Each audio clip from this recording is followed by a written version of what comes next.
Kami percaya sampai hari ini berkat Tuhan mengikuti kami, sebab kami pegang janji firman Tuhan. Setiap kami mencari kerajaan Allah serta kebenaran yang terlebih dahulu, maka segala yang baik akan ditambah-tambahkan dalam hidup kami. Bapa, kami berterima kasih kami ada dalam hadirat Tuhan. Kami berterima kasih karena kami percaya dalam hadirat Tuhan ada kekuatan, dalam hadirat Tuhan ada pengharapan, dalam hadirat Tuhan ada kuasa, dalam hadirat Tuhan ada sukacita dan damai sejahtera. Karena itu kami bersyukur kami ada dalam hadirat Tuhan yang memberikan pengharapan bagi kami.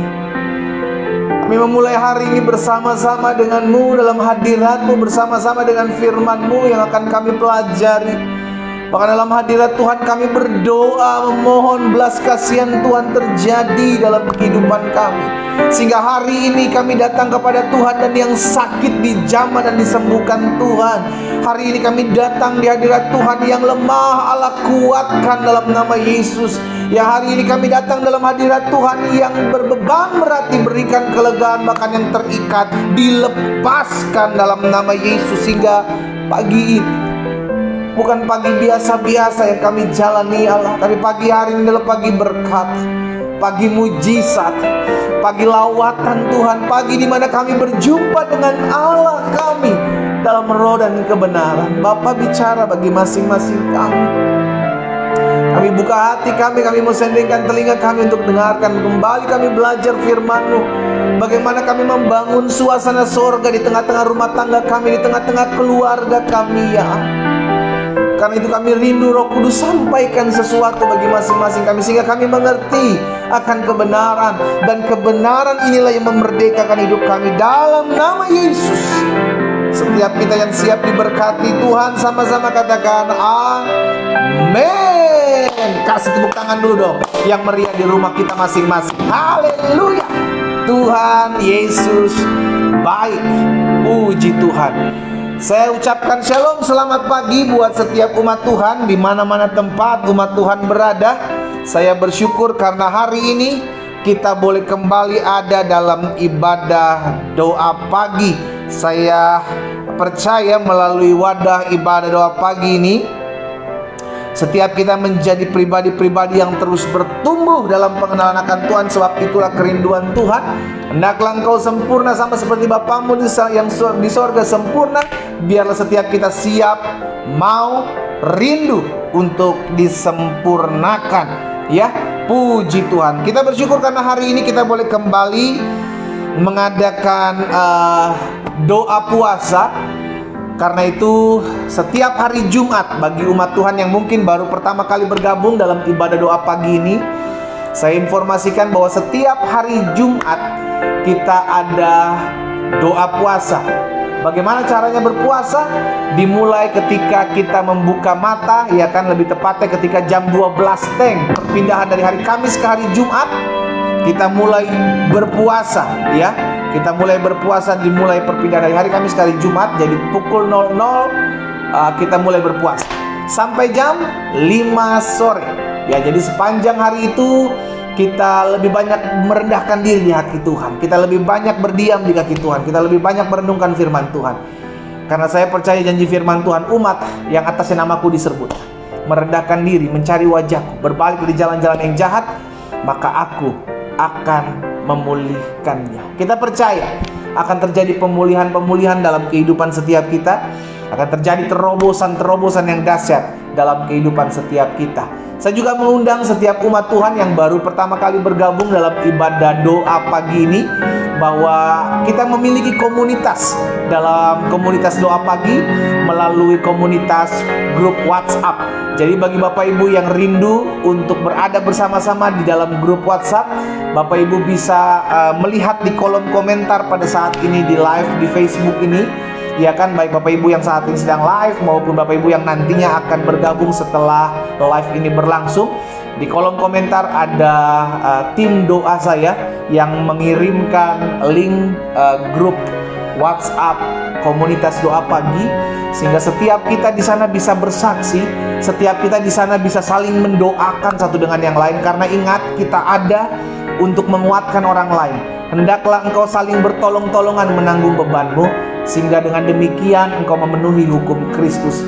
Minimal kita berdoa buat setiap pergumulan doa. Jadi kalau ada pokok-pokok doa yang disampaikan di grup WhatsApp atau di grup komunitas WhatsApp ini, maka saat doa itu dikirimkan, saat doa itu diminta, maka saat itu juga kita bersama-sama kita berdoa buat setiap pergumulan yang disampaikan oleh teman-teman, kerabat, keluarga kita yang ada di grup WhatsApp tersebut. Sehingga melalui grup ini saya berharap, melalui komunitas ini saya berharap ada banyak dari kita mengalami kesaksian-kesaksian yang dahsyat dalam kehidupan kita, dalam kita mengiring Tuhan. Sehingga dengan kesaksian itu banyak umat Tuhan boleh dikuatkan. Melalui kesaksian saudara dan saya, banyak umat Tuhan berbalik dari jalan-jalan Tuhan dan diingatkan bahwa masih ada Tuhan, masih ada mujizat. Kita nggak boleh nyerah, kita nggak boleh putus asa, karena ada banyak orang juga yang mengalami masalah-masalah yang sama, bahkan mungkin lebih berat, tapi mereka bisa kuat. Kenapa? Karena Tuhan yang memberikan kekuatan. Karena itu terus bersaksi akan apa yang sudah Tuhan buat, Tuhan kerjakan dalam rumah tanggamu, dalam kesehatanmu, dalam masa depanmu, dalam pekerjaan, usahamu, ekonomimu.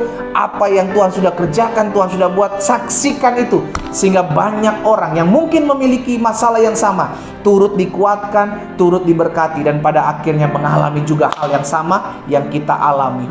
Haleluya. Nah, Bapak Ibu Saudara yang dikasih dalam Tuhan, hari ini kita ada dalam bahasan yang kelima, masih dalam serial khotbah membangun suasana sorga di dalam rumah tangga, membangun suasana sorga di dalam keluarga, dalam rumah tangga. Ya, jadi hari ini kita sudah bahas 4 hal sampai dengan kemarin, dan kita masuk dalam bahasan yang kelima hari ini. Saya sedikit review. Yang pertama, kita sudah belajar sama-sama bahwa pernikahan adalah sebuah perjanjian.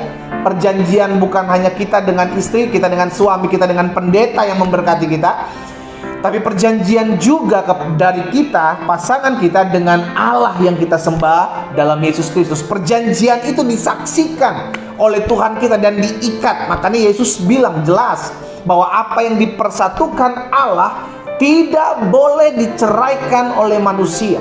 Maksudnya apa? Apapun masalahmu, apapun yang kau hadapi dalam rumah tangga, Tuhan sudah mempersatukanmu. Iya kan? Tidak boleh diceraikan oleh manusia. Yang kedua, kita sudah belajar bersama-sama dalam serial khotbah membangun suasana sorga di tengah-tengah keluarga, tengah-tengah rumah tangga kita. Yang kedua, kita sudah belajar bahwa kebahagiaan pernikahan ada di tangan saudara dan saya. Maksudnya apa? Pada saat Tuhan memberkatimu dalam pernikahan yang kudus, maka saat itu juga Tuhan mengaruniakan kebahagiaan, karena Tuhan rindu melihat anak-anak yang berbahagia. Amin. Tapi kenapa ada banyak rumah tangga Kristen ketika menjalani rumah tangga justru tidak mengalami kebahagiaan? Kita juga sudah belajar akan hal itu. Bapak Ibu yang belum mendengar bahasan-bahasan yang kemarin-kemarin, Bapak Ibu bisa lihat di akun YouTube channel saya, Glenn Latuheru. Di sana saya sudah bagikan kembali apa yang saya bahas setiap hari dalam ibadah doa pagi. Bapak Ibu bisa diberkati lebih lagi, Bapak Ibu bisa belajar lebih lagi, sehingga pada akhirnya setiap kita terus masuk dalam pengenalan akan Tuhan. Dan yang ketiga, kita sudah belajar bahwa perbedaan adalah sebuah keindahan. Perbedaan bukan kelemahan, perbedaan tidak perlu dihindarkan, perbedaan tidak perlu dihilangkan, tapi perbedaan harus dinikmati karena itu merupakan sebuah keindahan. Iya kan? Laki-laki dan perempuan saja sudah memiliki jenis-jenis kelamin yang berbeda. Dengan kata lain, perbedaan adalah Tuhan yang menciptakan. Alkitab mencatat, maka Tuhan menciptakan manusia itu, laki-laki dan perempuan, diciptakan dia. Jadi Tuhan memang menciptakan perbedaan. Tapi iblis dengan liciknya memakai perbedaan itu sebagai sebuah kehancuran, sebagai sebuah alat untuk menghancurkan rumah tangga, menghancurkan keluarga, bahkan menghancurkan bangsa karena berbeda. Tapi ingat, kita beda, tapi dalam perbedaan itu ada sebuah keindahan. Ketika kita belajar untuk menghargai sebuah perbedaan, itu akan menjadi sebuah keindahan. Yang keempat, kita sudah belajar bersama-sama bahwa berani untuk meminta maaf adalah satu langkah yang dahsyat luar biasa dalam rumah tangga, dalam keluarga, untuk kita mengalami suasana sorga di tengah-tengah keluarga. Ya kan? Suami, rendahkan hatimu untuk meminta maaf kepada istrimu. Istri-istri, belajar untuk merendahkan hati, untuk meminta maaf kepada suamimu. Anak-anak, belajar merendahkan hati untuk meminta maaf kepada orang tuamu. Demikian pula orang tua, belajar merendahkan hati meminta maaf kepada anak-anakmu. Jadi kita berusaha menciptakan suasana sorga di tengah-tengah keluarga kita, di tengah-tengah rumah tangga. Karena Yesus sendiri bilang, berbahagialah mereka yang membawa damai. Jadi siapa yang disebut anak-anak Allah? Yakni mereka yang membawa damai. Jadi orang kalau membawa ribut, orang membawa kerusuhan, orang membawa perpecahan, jelas itu bukan berasal dari Allah. Kenapa? Karena yang berasal dari Allah, Tuhan Yesus bilang, mereka yang membawa damai, mereka lah yang disebut anak-anak Allah. Sama-sama bilang sama saya mau menjadi pembawa damai. Amin. Dalam rumah tanggamu, dalam keluargamu, jadi mertua-mertua yang suka membawa damai. Jangan menantu salah dikit sebentar diungkit, salah dikit diungkit, nggak ada masalah dia buat masalah. Demikian pula sebaliknya, menantu-menantu jadi menantu-menantu yang suka membawa damai. Mertuamu lagi lurus-lurus, lagi diam-diam, lu serang, lu cari-cari kesalahan. Jangan. Kita ini anak Tuhan. Tuhan memberikan pendamaian dari hidup kita, maka kita harus menjadi pembawa-pembawa damai. Jangan pembawa keonaran, pembawa kerusuhan, pembawa keributan. Ya, kita pembawa damai. Karena itu berani untuk meminta maaf. Dan hari ini kita bahas dalam bahasan yang kelima, yakni marah tapi jangan berbuat dosa. Dalam rumah tangga, dalam keluarga, perlukah kita marah? Itu menjadi suatu pertanyaan yang terus menerus dipertanyakan, saudara. Kira-kira pendeta, dalam rumah tangga itu kita boleh marah gak sih? Dalam keluarga itu kita boleh marah gak sih, pendeta? Gitu kan? Karena ada orang-orang yang bilang jangan marah, karena marah hanya akan menyebabkan kepahitan. Marah hanya menyebabkan sakit hati, kekecewaan, kebencian, kedendaman lama-lama. Tapi sebagian lain ada lagi orang yang berkata boleh marah, karena marah membangun, karena marah mendidik, karena marah merubah seseorang. Nah, kita ada di posisi yang mana saat ini? Iya kan? Kita ada dalam posisi, apakah kita menyetujui bahwa dalam rumah tangga, dalam keluarga boleh marah? Atau kita dalam posisi, dalam rumah tangga, dalam keluarga kita tidak boleh marah? Kita akan belajar sama-sama, saudara, karena ini menjadi pertanyaan banyak rumah tangga. Sebenarnya boleh nggak sih marah suami-suami? Sebenarnya istri boleh nggak sih marah? Orang tua boleh nggak sih marah, ya kan? Akhirnya jadi sebuah pertanyaan. Apa pandangan marah yang akan kita pelajari bersama-sama? Jadi, saudara dikasih dalam Tuhan, kita mesti mengerti marah itu boleh atau tidak. Apa yang dikatakan Alkitab, kita akan lihat, ya. Efesus pasal 4 ayat 26 dan ayat 27. Apa yang dikatakan Rasul Paulus tentang marah? Efesus pasal 4 ayat 26 dan ayat 27. Apabila kamu menjadi marah, lihat saudara, apabila kamu sampai marah, apabila kamu menjadi marah, janganlah kamu berbuat dosa. Jadi kalau engkau marah, jangan sampai marahmu itu berbuat dosa. Berarti ada marah yang tidak menghasilkan dosa. Sampai sini ngerti ya saudara ya? Berarti ternyata bukan soal marahnya, tapi bagaimana engkau marah. Karena ada orang marah kata-katanya nyakitin. Ada orang marah kata-katanya ngelukai hati orang. Ada orang marah sampai lempar-lempar barang. Oh, lempar uang sih nggak apa-apa. Ini lempar piring, lempar asbak, lempar benda-benda keras. Kalau mau lempar uang gitu kan, hambur begitu. Iya kan? Saudara dikasih dalam Tuhan, berarti bukan soal marahnya, tapi bagaimana cara seseorang menyikapi ketika dia sedang marah. Ya, apabila kamu menjadi marah, janganlah kamu berbuat dosa.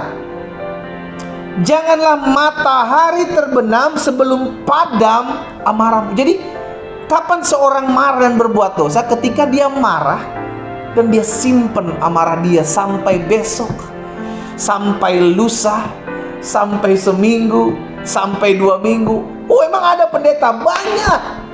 Ada banyak istri-istri, ada banyak suami-suami kalau marah dia simpen, sehingga akhirnya nggak ngomong selama seminggu, nggak ngomong selama sebulan, nggak ngomong selama setahun. Karena apa? Karena masalah. Nah, berarti saudara dikasih dalam Tuhan, dalam rumah tangga, dalam keluarga pasti ada clash, pasti ada masalah.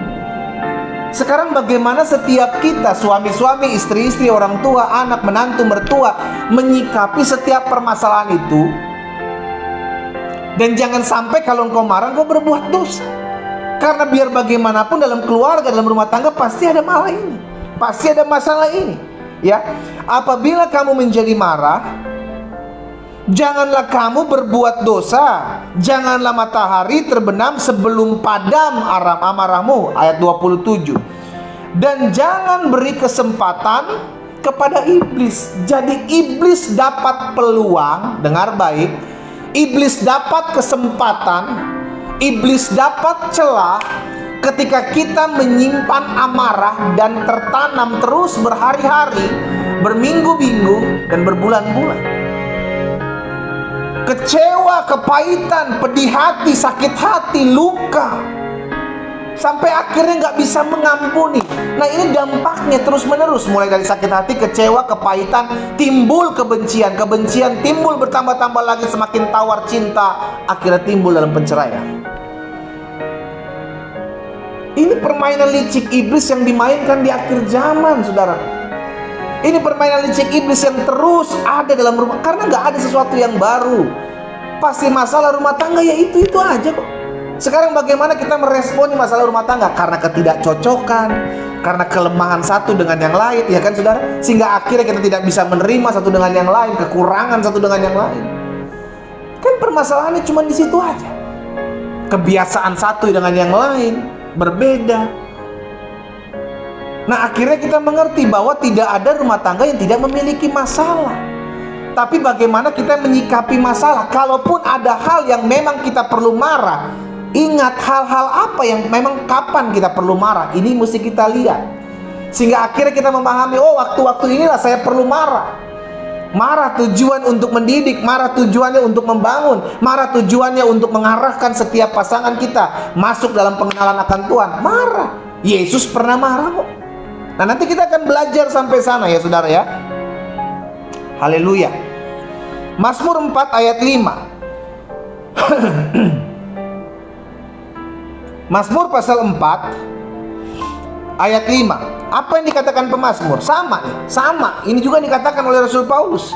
Biarlah kamu marah. Pemazmur bilang biarlah kamu marah. Tetapi apa? Jangan berbuat dosa. Ya, jadi ada marah yang berbuat dosa, ada marah yang menimbulkan dosa. Jadi kalau mau marah, kalau sampai marah, marahlah mendidik. Bagaimana cara mendidik? Pakai kata-kata yang membangun, bukan kata-kata yang menghancurkan. Dasar laki-laki bego, dasar istri tolol. Itu kan kata-kata yang menyakiti, saudara. Udah luka, tersakiti, nggak dengar kata-kata kasar, hancur hidup orang. Marah yang membangun adalah bertujuan agar pasangan kita, bahkan ada orang-orang yang kita marahi oleh karena perbuatan salah dia, dengan bertujuan mengarahkan dengan kata-kata yang tepat, di waktu yang tepat, dan cara yang tepat. Sehingga marah itu jadi marah yang membangun. Marah itu menjadi marah yang tidak membuahkan dosa. Ya, biarlah kamu marah, tetapi jangan berbuat dosa. Berkata-katalah dalam hatimu di tempat tidurmu, tetapi tetaplah diam. Berarti yang pertama tadi, marah bisa berbuat dosa. Marah bisa menjadi sebuah dosa ketika lu pendam terus. Lu lewati malam itu terus, besok lu masih marah, lusa lu masih marah, besok minggu depan masih marah. Akhirnya timbul kepahitan, timbul kebencian, timbul kerendaman. Dan yang kedua, marah ini berbuat dosa ketika apa? Ketika kita banyak ngomong pada saat marah, dan marah kita, mulut kita jadi nggak terkontrol. Makanya pemazmur bilang, kalau engkau tidak bisa ngontrol mulutmu, tetaplah diam. Kenapa? Karena kalau orang marah nggak terkontrol, wah, lidah tak bertulang. Ada Alkitab secara khusus mencatat tentang dosa karena lidah dalam Yakobus. Jadi hati-hati sekali kalau sampai kita marah. Kontrol diri kita.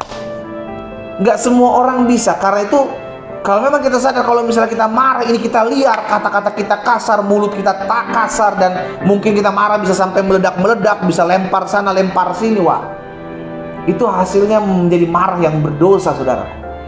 Merusak, marahnya menghancurkan, marahnya merendahkan orang. Jadi dalam rumah tangga, dalam keluarga boleh marah, tapi marah seperti apa?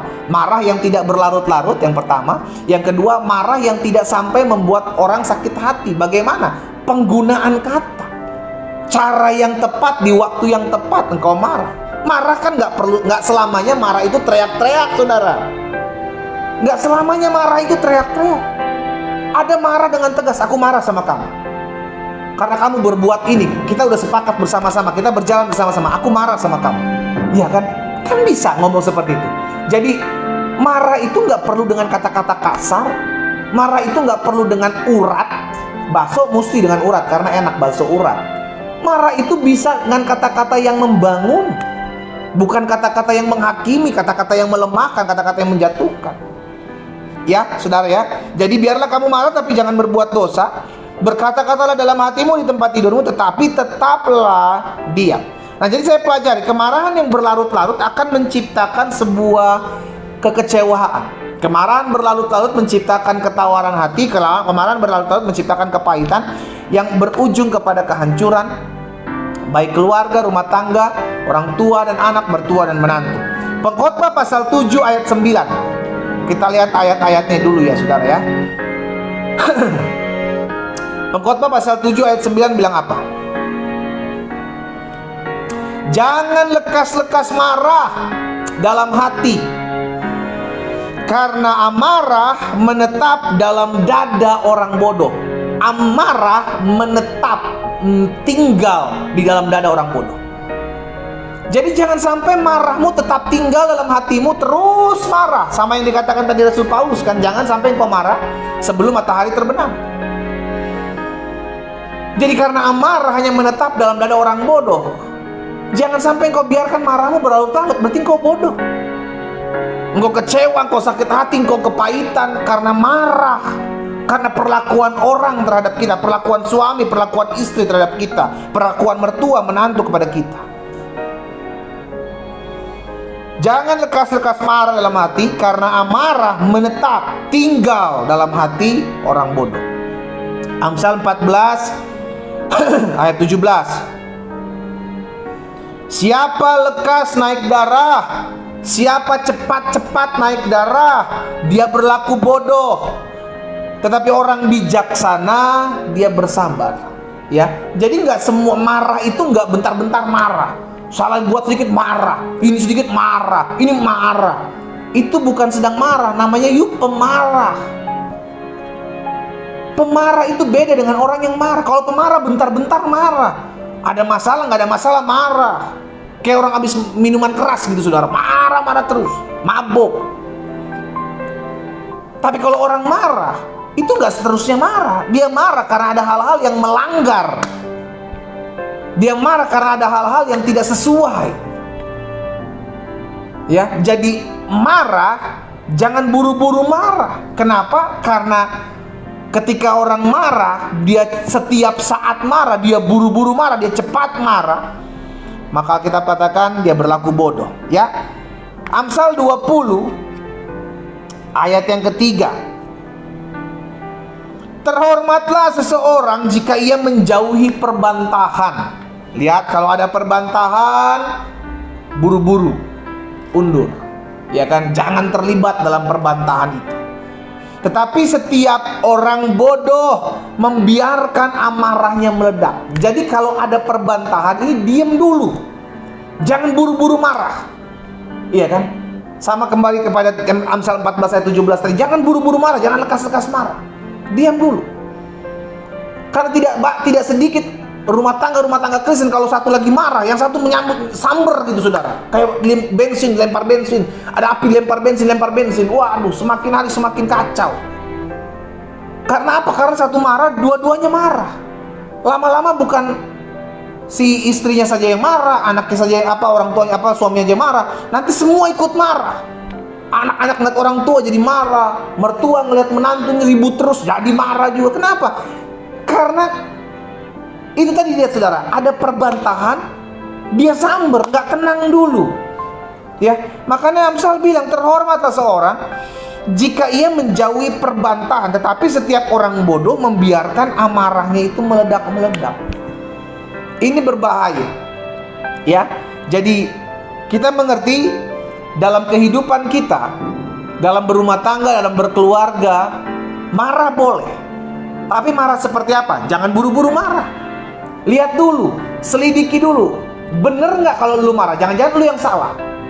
Yang kedua, kalau sampai marah, marahlah yang mengajar, mendidik, mengarahkan, bukan marah yang menghancurkan. Bagaimana marah yang mendidik, mengajar, dan membangun? Marah sesuai dengan topik apa yang sedang kau marahi, apa yang kau sedang tegaskan gitu loh saudara. Iya kan? Dengan kata-kata yang pantas, dengan kata-kata yang layak, bukan kata-kata yang menghina, menjatuhkan perasaan orang, menjatuhkan harga diri orang. Gunakan kata-kata yang tepat. Itu marah yang membangun. Jadi akhirnya kita mengerti. Tapi ada marah yang memang tidak membangun. Marahnya yang bentar-bentar marah, nggak ada masalah, dibuat masalah, marah lagi, ribut lagi. Orang kayak gini sumbu pendek, saudara. Iya kan? Akhirnya apa? Akhirnya bentar-bentar ngajak ribut, keluarga, rumah tangga. Wah, kacau sekali. Orang-orang seperti ini gampang sekali dipakai setan jadi pemecah dimanapun dia berada. Ya, jadi marah bisa, yes. Kapan marah dikatakan boleh? Ketika engkau tidak menyimpan amarahmu. Yang kedua, ketika engkau mengarahkan amarahmu untuk mendidik orang, untuk membawa orang lebih baik lagi, lebih merasa hidup berguna lagi. Dan yang ketiga, ketika marahmu itu tidak meledak-meledak, dengan kata-kata yang tepat, di waktu yang tepat, tidak di sembarang waktu saudara. Ada orang banyak di situ, lu teriak-teriak, lu marah-marah, itu sembarang tempat namanya. Dan dengan cara yang tepat, ngomongnya tepat, kata-katanya tepat, boleh marah. Tapi marah seperti apa dulu? Nah, itu tadi yang kita sudah belajar ya, sama-sama ya saudara ya. Nah, Mazmur 37 ayat 8 ini melengkapi apa yang tadi kita pelajari sama-sama. Berhentilah marah dan tinggalkan panas hati itu. Jangan marah, itu hanya membawa kepada kejahatan. Kebanyakan orang kalau marah, itu hanya akan membawa kepada kejahatan. Kenapa? Karena amarah tidak mengerjakan apa yang baik. Tapi kalaupun sampai engkau marah dan engkau bisa mengontrol dirimu kalau engkau marah, marahlah yang membangun.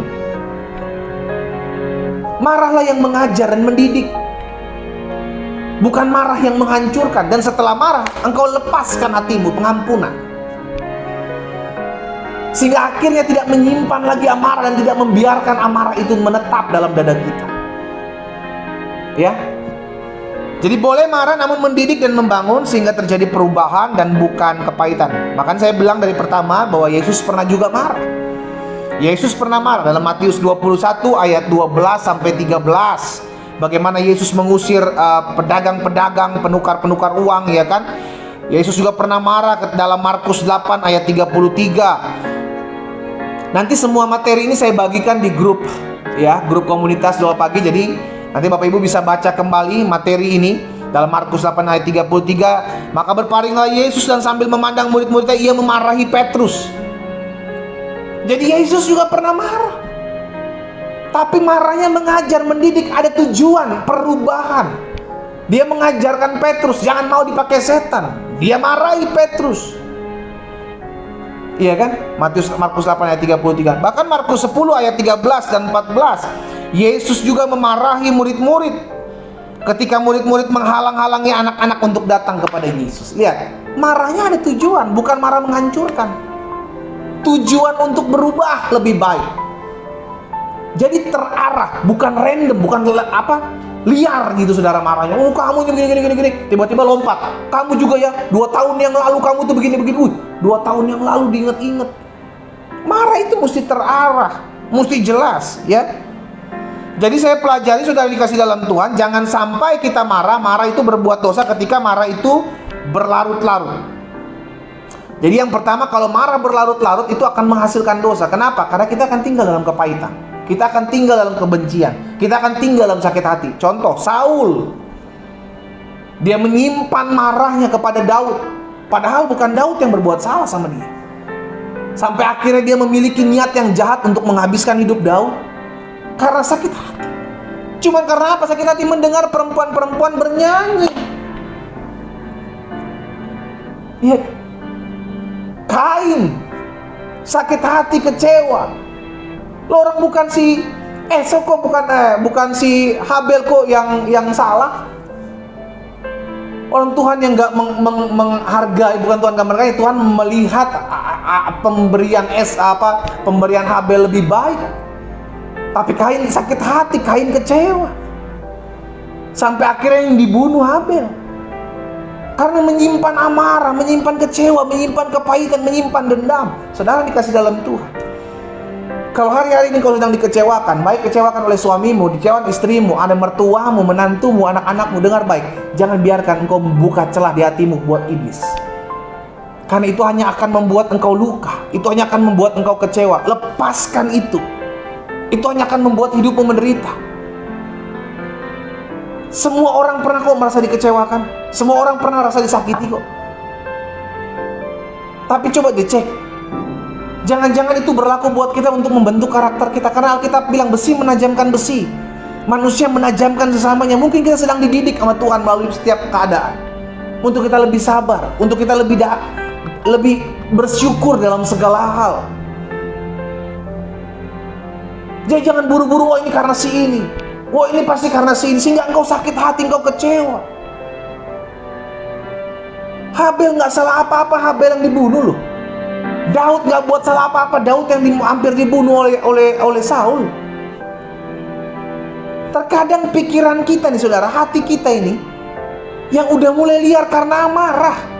Orang lihat saudara, lihat ya, orang kalau udah marah sama seseorang, apapun yang orang itu buat, itu selalu salah. Selalu salah. Dia buat ini salah, dia buat itu salah. Mertua dengar baik. Engkau kalau udah sakit hati sama menantumu, apapun yang menantumu buat, pasti engkau pikir salah. Wah ini pasti rancangan jahat nih menantu gua nih. Ini pasti mau buat ini. Padahal nggak seperti itu. Karena memang hati kita aja yang udah jahat. Hati kita yang udah emosi, marah. Menantu pun begitu. Kalau udah sakit hati, kecewa sama mertua, apa aja yang dibuat mertua, cuma ngelirik sedikit begini, dia bilang, wah mertua gue niat jahat, mertua gue niat jahat. Sebenarnya hati kita yang harus kita perbaiki. Ya, saudara dikasih dalam Tuhan, jangan sampai kita dipakai oleh setan, oleh karena marah kita berlarut-larut dan menetap dalam dada kita. Amsal bilang, amarah menetap tinggal dalam dada orang bodoh. Jangan mau kita jadi orang bodoh yang membuat kita, yang membiarkan amarah itu menetap dalam dada kita, ya. Yang kedua, kalau kita sampai marah, harus terarah gitu kan, harus ada judul, harus ada tema. Maksudnya apa? Kalau kita marah, kita fokus kepada marah itu. Maksudnya apa yang membuat engkau marah? Misalkan istrimu, ada sesuatu yang dia buat sehingga akhirnya engkau marah. Di situ aja, jangan melenceng kemana-mana. Istri-istri juga begitu. Kalau engkau marah sama suamimu, misalnya gara-gara dia chat sama perempuan lain, atau dia chat sama mantannya, udah marah aja di situ pada saat itu. Jangan lu ungkit-ungkit dosa yang 3 tahun lalu, jangan lu ungkit-ungkit dosa yang 10 tahun lalu. Waduh, kita seringkali gampang mengungkit-ungkit kesalahan orang lain, gampang sekali mengungkit-ungkit pelanggaran orang lain yang sudah lama dia tinggal. Kalau marah yang tertuju pada apa yang menyebabkan engkau marah. Jangan masalah-masalah lalu diungkit-ungkit. Itu hanya akan menghancurkan rumah tanggamu, itu hanya akan menghancurkan keluargamu. Kalau marah, fokuslah pada apa yang membuat engkau marah, hanya di situ. Jangan kau melebar ke kanan, kau melebar ke kiri, ya saudara ya. Marahnya harus ada judul, ya. Dan yang ketiga, kalau sampai kita marah, yang pertama jangan sampai kita berlarut-larut. Yang kedua harus ada judul kenapa saya marah. Dan yang ketiga, jangan sampai marahmu berbuat dosa. Kapan marah berbuat dosa? Saya pelajari marah berbuat dosa ketika kita nggak bisa mengontrol mulut kita. Mulut kita jadi jahat. Mulut kita jadi liar. Mulut kita jadi menyakiti perasaan suami, perasaan istri. Dengan perkataan orang bisa tersakiti loh, saudara. Itu lebih sakit. Itu lebih sakit karena dia simpan. Jadi kapan marah itu bisa menghasilkan dosa? Ketika kita marah yang tidak terkontrol. Marah tidak terkontrol, kita bisa marah-marah setiap saat. Marah tidak terkontrol, kita bisa pakai lidah mulut kita untuk menyakiti pasangan kita, anak-anak kita. Marah tidak terkontrol, kita bisa lempar-lempar barang, saudara. Itu marah nggak terkontrol, merusak barang-barang di rumah, ya kan. Bahkan ada yang parah gitu, menyakiti diri sendiri karena marah. Itu marah yang nggak terkontrol, saudara. Dan itu bisa dipakai iblis, bisa dipakai setan untuk menghancurkan keluarga, untuk menghancurkan rumah tangga.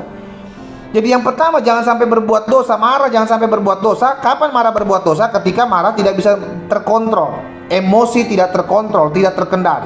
Ya. Yang kedua, kapan marah itu menjadi dosa? Ketika marah lalu kita menghancurkan karakter orang. Kita maki-maki orang dengan kata-kata kasar. Kita melemahkan, menghancurkan karakter istri kita, karakter suami kita dengan menghina, dengan main fisik. Kita menghancurkan karakter anak-anak kita, orang tua kita, mertua, menantu kita dengan perkataan kita. Itu jadi dosa. Ya. Dan yang ketiga, jangan sampai berbuat dosa. Jangan sampai marah berbuat dosa, karena marah yang berbuat dosa itu tidak bisa mengontrol diri.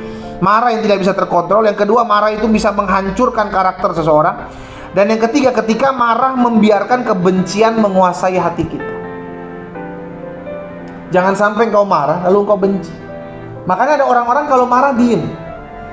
Itu bukan menghilangkan marah, dia menyimpan. Jadi ada orang bilang, saya kalau marah mah diem, pendeta. Saya nggak mau ini. Ada orang marah diem, tapi dia tidak menyimpan benci, tidak menyimpan dendam. Dia melepaskan pengampunan. Ada orang marah diem, tapi dia menumpuk. Ini bahaya. Jadi kalau ada orang marah terus dia diem, dia menumpuk, sekalinya dia meledak, wah, itu hancur-hancur memang, saudara. Karena dia simpen. Ntar ya, dia simpen, nanti ya, dia simpen. Nah, ini bahaya juga. Kalaupun kau mau marah diam, jangan simpen. Karena ketika simpen, itu akan bertumpuk. Tumpuk, luka pertama, luka kedua, luka ketiga, lama-lama engkau akan meledak. Tapi ada orang yang marah meledak-meledak, tapi selesai. Nah, ini hati-hati juga. Saya sih kalau marah, pendeta, saya ngomong gitu, apa aja saya ngomong. Betul, ngomong. Tapi hati-hati dengan apa yang kau ngomong. Karena ada orang marahnya meledak-meledak sampai akhirnya hati orang tersakiti. Karena itu kalau marah bagaimana? Kalau engkau mau diam-diam, tapi jangan simpan dendam, jangan simpan kebencian, lepaskan pengampunan. Tapi kalau engkau tipe marah yang memang suka ngomong, engkau ngomong kalau marah, ngomong tanpa menyakiti hati orang lain. Marahlah dengan cara yang mendidik, marahlah dengan cara menegur dengan halus. Menegur, tujuannya apa? Aku marah, aku nggak suka kalau kamu buat begini. Oke, caranya gimana? Gini. Selesaikan. Udah gitu jangan simpan dendam, jangan simpan kecewa. Karena ketika marah menyimpan dendam, marah menyimpan benci, disitulah kita menjadi dosa. Ya, jadi pertanyaan selesai. Perlukah kita marah dalam rumah tangga, dalam keluarga? Perlu. Kapan kita marah? Ketika ada satu kesalahan yang harus diarahkan, yang harus ditujukan, harus dibenarkan. Sehingga akhirnya keluarga, sehingga rumah tangga semakin hari semakin baik. Karena selalu saya bilang begini, rumah tangga itu kesepakatan bersama. Kesepakatan bersama. Apa yang suami mau, apa yang istri mau dicocokkan. Win-win solution. Ya kan, sehingga akhirnya, karena begini, sebelum rumah tangga itu terjadi, si istri yang single, si suami yang single punya pegangan hidup masing-masing. Dari latar belakang berbeda, budaya berbeda, pendidikan berbeda. Ini disatukan. Jadi dua kepala, dua pandangan, dua pendapat disatukan. Nggak akan pernah bisa ketemu kalau tidak bersepakat terlebih dahulu. Makanya dalam rumah tangga kesepakatan. Oke, kita sudah menikah. Sekarang kita cari jalan tengah supaya yang satu tidak menganggap diri yang paling benar ajarannya, yang satu juga tidak menganggap diri yang paling benar ajarannya, tapi dipertemukan. Oke, yang setengah dipangkas, yang suami setengahnya dipangkas egonya, yang istri setengah dipangkas egonya, sehingga dipertemu. Nah, ketika kesepakatan mereka ini dilanggar, di situ kalian boleh marah. Karena udah ada kesepakatan. Kita marah, kita tegur, kita ada perjanjian. Dalam pernikahan adalah sebuah perjanjian. Kita berjanji untuk berjalan sama-sama. Kita saling menopang, kita saling mengingatkan. Nah, kamu udah buat ini melanggar apa yang sudah menjadi kesepakatan kita bersama sebagai suami istri. Oke, saya minta maaf. Oke, kamu gak boleh gini lagi. Marah, gak apa-apa. Tapi tertuju, membangun, mengingatkan. Ya, jangan marahnya liar, saudara kita sedang. Jadi boleh marah, selama marah itu membangun. Tapi jangan sampai engkau marah meledak-meledak, bentar-bentar marah dan marah menyakiti hati orang. Itu yang menjadi dosa. Amin. Saya pikir saya berharap setiap kita umat Tuhan dalam menjalani rumah tangga, keluarga, boleh marah, tapi marahlah yang membangun. Jangan marah dan akhirnya engkau membuat dosa dalam kehidupanmu. Kita berdoa. Kita datang kepada Tuhan. Kami mengucap syukur buat kasih karunia Tuhan. Karena hari ini terus kami dibekali oleh firman Tuhan. Kami diingatkan, ada waktu-waktunya kami bisa marah, dan kami diingatkan agar tidak berbuat dosa ketika kami marah. Karena itu ya Bapak, apa yang Tuhan sudah sampaikan dalam hati hamba sudah sampaikan kepada setiap umat Tuhan. Hamba berdoa di dalam nama Yesus, sehingga setiap suami-suami, istri-istri, bahkan anak-anak, orang tua, mertua, menantu, Tuhan tolong kami, mampukan kami untuk mengontrol hati kami. Sehingga pada akhirnya kami menjadi pribadi-pribadi yang jika sampai marah, maka kami marah dan tidak berbuat dosa. Kami tidak menyimpan dendam, kami tidak menyakiti hati, perasaan suami, pasangan istri kami, orang tua, mertua, menantu, anak kami dengan perkataan amarah kami. Tuhan, ampuni kami kalau selama ini kami selalu marah, bentar-bentar marah. Ampuni kami kalau selama ini kalau marah kami meledak-meledak, kami jahat. Ampuni kami Tuhan. Hari ini kami berdoa biar Roh Kudus yang melembutkan setiap hati kami, sehingga dalam kami menjalani rumah tangga kami menjalani keluarga kami boleh menciptakan kedamaian, kami boleh menciptakan ketenangan, baik di dalam rumah tangga keluarga kami maupun dalam hati kami. Hamba berdoa buat setiap umat Tuhan dalam nama Yesus, sehingga setiap kami ya Tuhan terus dalam perkenanan Tuhan, hidup memuliakan Tuhan di dalam nama Tuhan Yesus. Sehingga pada akhirnya apapun yang terjadi dalam kehidupan rumah tangga keluarga kami tahu Tuhan ada dan Tuhan menyertai rumah tangga dan keluarga kami. Bapak, pada akhirnya kami terus berdoa, bergumul buat setiap pergumulan kami. Hamba membawa setiap pokok-pokok doa dari umat Tuhan satu persatu, baik dalam mereka yang mendoakan, membawa doa dalam kolom-kolom komentar mereka tulis. Hamba berdoa, mereka juga yang mengirimkan pokok-pokok doa yang ada di grup WhatsApp komunitas doa pagi. Hamba juga berdoa buat setiap mereka yang secara khusus jaringan pribadi WhatsApp dalam gereja Tuhan. Hamba ucapkan berkat dalam nama Yesus, sehingga setiap mereka yang sakit di dalam nama Yesus hari ini kami ucapkan berkat, kuasa Allah turun atas setiap mereka. Kami pegang firman-Mu bahwa disampaikan firman, disembuhkan mereka, terjadi dalam nama Yesus. Apapun sakit penyakit mereka, apapun kelemahan tubuh mereka sembuh oleh kuasa bilur darah Yesus. Dalam nama Tuhan Yesus, segala sakit penyakit, segala kelemahan tubuh, segala campur tangan kuasa kegelapan, aku menghardik engkau keluar dari tubuh orang percaya dalam nama Yesus. Mereka telah dibeli dengan darah Yesus, darah yang mahal, darah yang tertumpah di atas kayu salib. Terima kasih Tuhan Yesus. Hamba juga berdoa buat setiap rumah tangga anak-anak Tuhan yang ada. Biar rumah tangga mereka tetap terus dijaga, dipagari, dilindungi oleh Tuhan. Tuhanlah yang memagari, membentengi setiap rumah tangga dari anak-anak Tuhan. Bahkan secara khusus kalau dalam rangkaian serial doa pagi ini kami sedang membahas tentang keluarga, tentang rumah tangga. Biarlah rumah tangga kami terus dibenahi ya Allah. Biarlah rumah tangga keluarga kami terus diperbaiki dalam kasih karunia Tuhan. Karena kami percaya yang Allah kehendaki adalah menciptakan suasana sorga di tengah-tengah rumah tangga dan keluarga kami. Bapa, hamba berdoa buat suami-suami, istri-istri yang sedang mendoakan pasangan mereka yang mungkin hari-hari ini sedang jauh dari Tuhan. Kami sepakat berdoa merebut jiwa mereka, merebut tubuh mereka dalam nama Yesus. Dimanapun mereka berada, kami perkatakan mereka menjadi milik kepunyaan Tuhan, direbut dari ikatan-ikatan kuasa kegelapan, direbut dari kuasa kedagingan di dalam nama Yesus. Roh Kudus jamah hidup mereka, sehingga mereka bertobat, mereka berbalik kepada jalan-jalan-Mu ya Allah. Kami berdoa dan kami ucapkan berkat, menyerahkan setiap umat Tuhan yang hari-hari ini berdoa buat perekonomian mereka. Kami percaya sampai hari ini Allah menyediakan. Engkaulah Jehovah Jireh, Engkau Allah yang mencukupkan, Engkau Allah yang bukan hanya menyelamatkan kami, Engkau Allah yang juga memelihara hidup kami, sehingga kami tidak kekurangan suatu apapun yang baik dalam kami mengiring Tuhan. Hamba berdoa tersedia makanan, minuman, pakaian, tercukupi apa yang menjadi keperluan kebutuhan umat Tuhan dalam nama Yesus terjadi. Terima kasih Bapa yang baik. Kami juga berdoa menyerahkan setiap pergumulan umat Tuhan. Mereka yang berdoa hari-hari ini untuk mendapatkan pasangan hidup, mereka yang berdoa hari-hari ini untuk mendapatkan pekerjaan, mereka yang berdoa hari-hari ini untuk mendapatkan keturunan-keturunan ilahi dalam rumah tangga mereka. Hamba menumpangkan tangan atas mereka ya Bapa, di rumah mereka masing-masing. Hamba ucapkan berkat demi nama Yesus Kristus Tuhan. Terbuka jalan-jalan yang tertutup bagi mereka, dibukakan dalam nama Yesus, sehingga mereka mendapatkan pasangan hidup yang berasal daripada-Mu ya Allah. Mereka mendapatkan pekerjaan yang berasal daripada-Mu dalam nama Yesus. Bahkan mereka mendapatkan anak-anak yang takut akan Tuhan, keturunan-keturunan ilahi dalam rumah tangga mereka dalam nama Yesus. Terbuka jalan-jalan hidup mereka, terbuka dalam nama Yesus. Bahkan ada yang usaha, ada yang bekerja, ada yang berbisnis. Allah memberkati apa yang Tuhan percayakan bagi mereka.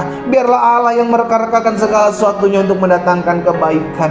Terima kasih Bapa. Pada akhirnya kami berdoa membawa setiap pergumulan kami ini dalam altar kudus Tuhan. Pemulihan terjadi, lawatan Tuhan terjadi. Bahkan hidup kami semakin hari semakin mengalami terobosan. Kami melihat perkara-perkara dahsyat, yang lemah dikuatkan, yang sakit disembuhkan, bahkan yang berbeban berat mengalami kelegaan. Dalam nama Yesus, hari ini kami terima kuasa, hari ini kami terima mujizat, hari ini kami terima lawatan Allah dalam hidup kami demi nama Yesus.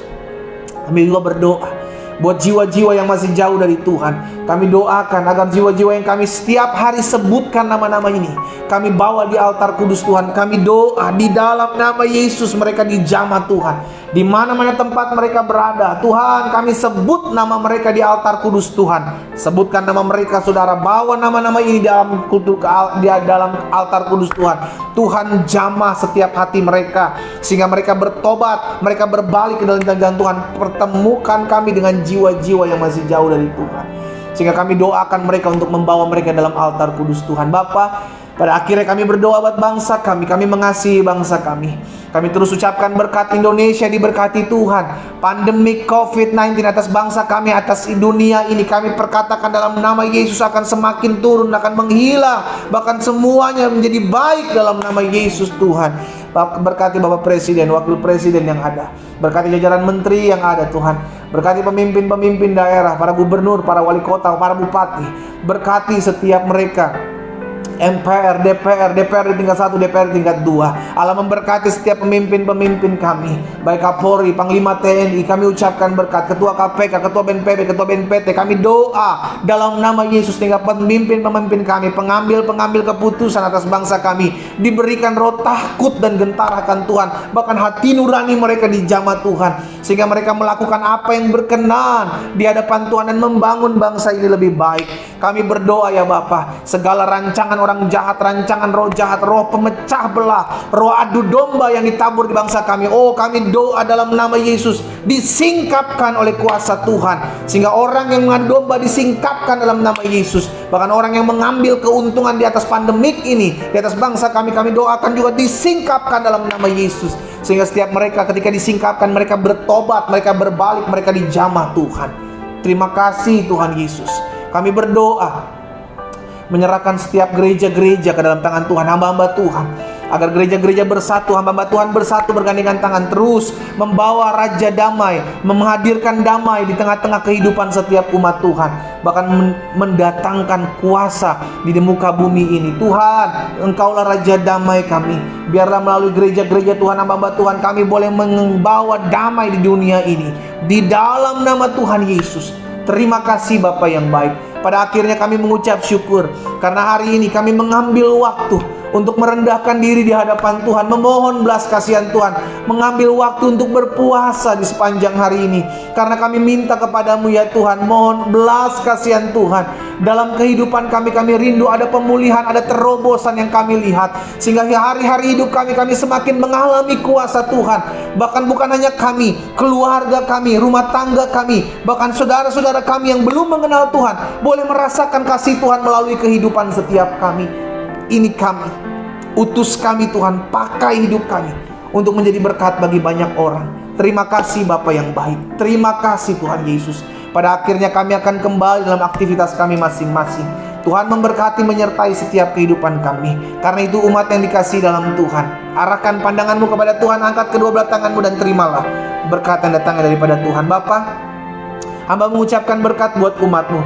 Diberkatilah pekerjaan usaha dagang mereka, diberkatilah kesehatan mereka, diberkatilah rumah tangga keluarga mereka, diberkatilah apa yang mereka kerjakan di sepanjang hari ini. Di dalam berkat nama Bapa, Anak dan Roh Kudus, dalam nama Tuhan Yesus Kristus, kami terima berkat yang datangnya daripada Tuhan. Bersama-sama kita katakan amin. Haleluya, haleluya. Bapak Ibu Saudara dikasih dalam Tuhan, sepanjang hari ini kita berpuasa.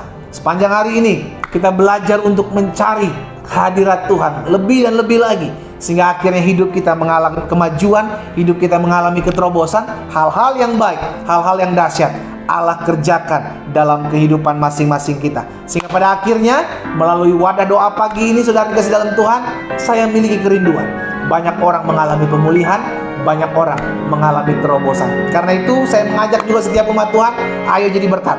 Bagikan kembali ibadah doa pagi ini, sehingga melalui akun-akun sosial media kita banyak orang menerima berkat Tuhan, banyak orang dikuatkan. Doa saya menyertai setiap kita. Jangan lupa nanti malam jam 9 malam waktu Indonesia bagian Barat, berarti jam 10 waktu Indonesia bagian Tengah, dan jam 11 waktu Indonesia bagian Timur, kita kembali beribadah dalam fasting prayer. Kita doakan pergumulan doa kita bawa ke dalam tangan Tuhan, dan bawa setiap pokok-pokok doa kita, sehingga perkara dahsyat akan Allah kerjakan dalam hidup kita. Doa saya menyertai setiap kita. Selamat beraktivitas, selamat pagi, Tuhan Yesus memberkati. Shalom, shalom.